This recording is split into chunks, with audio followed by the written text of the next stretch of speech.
एक समय की बात है, जंगल में एक बड़ा हाथी रहता था। वह अपने बड़े आकार पर बहुत गर्व करता था और सोचता था कि कोई उसे कुछ नहीं कर सकता। इसलिए वह जंगल के सभी प्राणियों पर दबाव बनाता था और अपना रौब झाड़ता था। एक दिन एक चींटी का परिवार एक नदी के पास से गुजर रहा था। हाथी नदी में ही खड़ा था। जब हाथी ने उन्हें देखा तो उसने उन पर पानी फेंक दिया और उनका भोजन जो वो ले जा रहे थे सब बेकार हो गया। सारी चींटियां परेशान हो गई कि आज रात उन्हें भूखा ही सोना पड़ेगा। जब एक छोटी सी चींटी ने उससे सवाल किया कि वह क्या कर रहा है, तो उसने उसे चुप रहने को कहा और उसके पूरे परिवार के ऊपर चलने और उन्हें कुचलने की धमकी दी। बेचारी चिंटिया जैसे तैसे अपने ठिकाने तक पहुंची। एक छोटी चींटी को हाथी पर बहुत गुस्सा आ रहा था, पर बेचारी करती भी तो क्या। उसने एक प्लान बनाया कि वह हाथी को सबक सिखा कर ही रहेगी।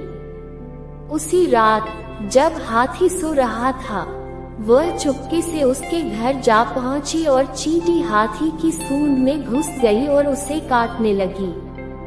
उसने हाथी को काटा जब तक कि हाथी बेचैन नहीं हो गया और वह दर्द से चिल्लाने लगा, ये मेरे साथ क्या हो रहा है? कौन है मेरी सूंड के अंदर? मुझे प्लीज छोड़ दो। जब हाथी ने विनती की तो चींटी ने उसकी सूंड से बाहर निकलने के लिए एक शर्त रखी और उसके कान में जाकर कहा, मैं एक शर्त पर तुमको छोड़ सकती हूँ कि अब तुम किसी को भी परेशान नहीं करोगे और अपना रौब नहीं दिखाओगे।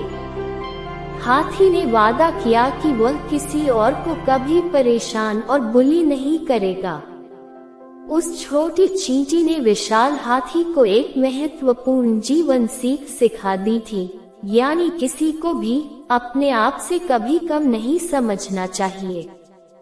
इस कहानी से हमें ये सीख मिलती है कि हाथी दूसरे जीवों का मजाक उड़ाता था और उन्हें बुली करता था क्योंकि उसने उनको कमजोर समझा और सोचा कि उसके विशाल आकार के कारण कोई उसे कुछ नहीं कर सकता।